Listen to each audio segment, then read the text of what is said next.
Hello, hello, hello. This is Totsi for the Power Search Corner blog. How are my young men and women of God doing today? Welcome to Midweek Manna.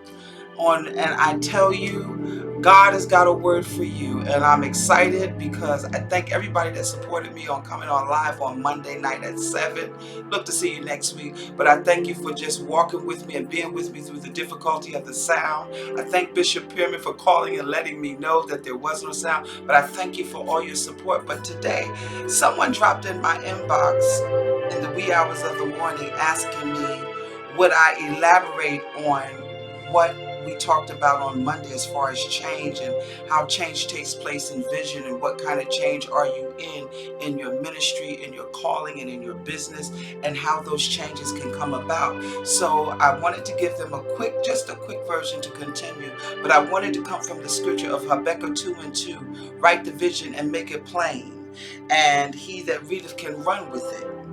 For the vision is yet for a appointed time, but at the end it shall speak and not lie. Though it tarry, wait for it, because it will surely come and it will not tarry. Yes, I have notes. That's the reason that you write the vision to make it plain, because I'm not going to remember everything. And sometimes you can't bring the vision to its full life and to its full capacity until you begin to write it down. You cannot really understand the bigness of your vision until you get it out of your head and put it on paper, computer, whatever. But I always say it's good to write the vision down in the beginning stages of it more than one time, because then it becomes a part of you. It becomes a part of who you are. Sometimes you just write it, but the more you begin to write it and put it in different areas of your computer, of your phone, at your house, in your favorite room that you like to write, and in a place that inspires you, the more you do that, the more the dream becomes a part of who you are.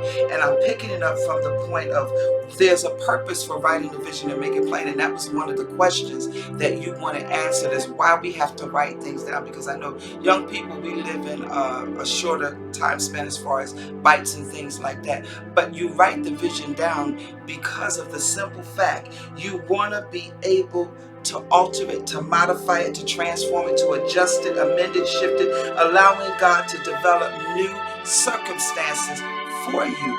You don't even know how to expand your borders until you write the vision and make it plain, until you begin to write it down. When you begin to write the vision and make it plain, you begin to live in the vision. You can't live in the vision if it's still in your mind, which I know we can live in all kinds of worlds in our mind, but you can't really begin to walk and live in a vision until you begin to write it down. So young folk, this is a good time to begin to write your business plan down, so you can allow yourself the flexibility. There's no flexibility if it's still in your mind, because you don't know what happened 2 years ago.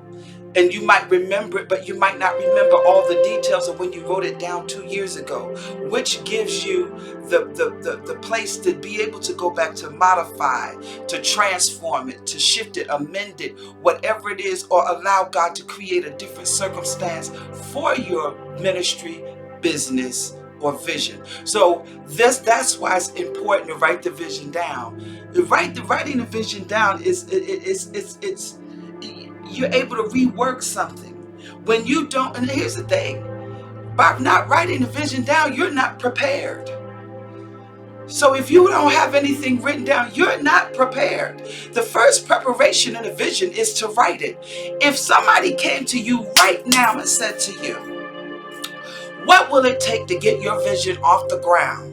What will it take to bring your vision to pass? What will it take for your business to get up off the ground? What will it take for your ministry to get back on its feet? What will it take for your church to get back on its feet? If you don't have a vision, how can you give them figures? How can you give them numbers? How can you give them anything if you don't have a plan and it's not written down? So you ask God tonight, Lord, help me to get it out of my head and articulate it on paper.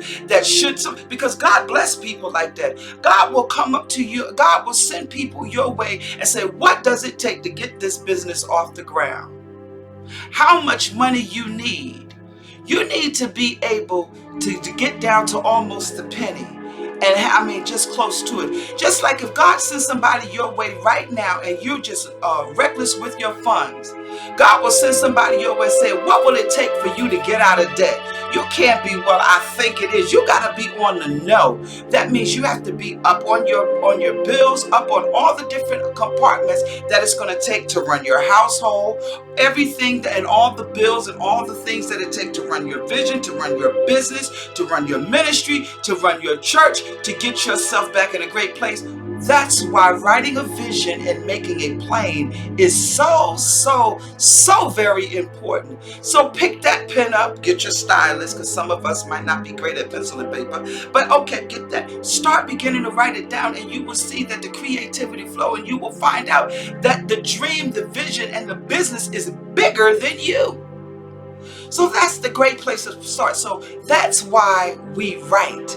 We write because later down the road, even if it's 5 minutes later and you go back and read it again, you're able to modify it. You're able to transform it. You're able to alter it. You're able to amend it. You're able to allow God to create a circumstance that calls you to front and center for your business. And that's what I want to talk about. When you don't write the vision and make it plain, you're tying God's hands that He cannot create an audience for you, for your business, for your ministry, for your church, for your life, for your household. But you got to bring God front and center when you write the vision out. And I'm telling you, I promise you, when you write the vision and make it plain, trust me, it shall come forth.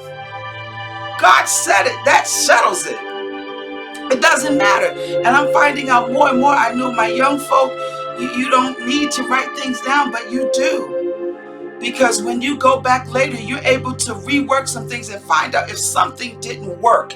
You're able to go back and say, okay, why this didn't work? Because when you have all the components of the different things, you're able to take away. Maybe you reinvented the wheel when it was unnecessary. Maybe you had too many things going in it, but you'll never know it unless you write it down. Then you're able to do the common denominator and eliminate different things and say, okay, this didn't work, that didn't work. But if you don't have it written down, you can't go back and really eliminate some things, add some things, maybe rework some things, bring some things together and conglomerate, bring them all together where they work together instead of having things separate in different areas of your business. So it's very important that you do these things. God is calling you to talk to Him.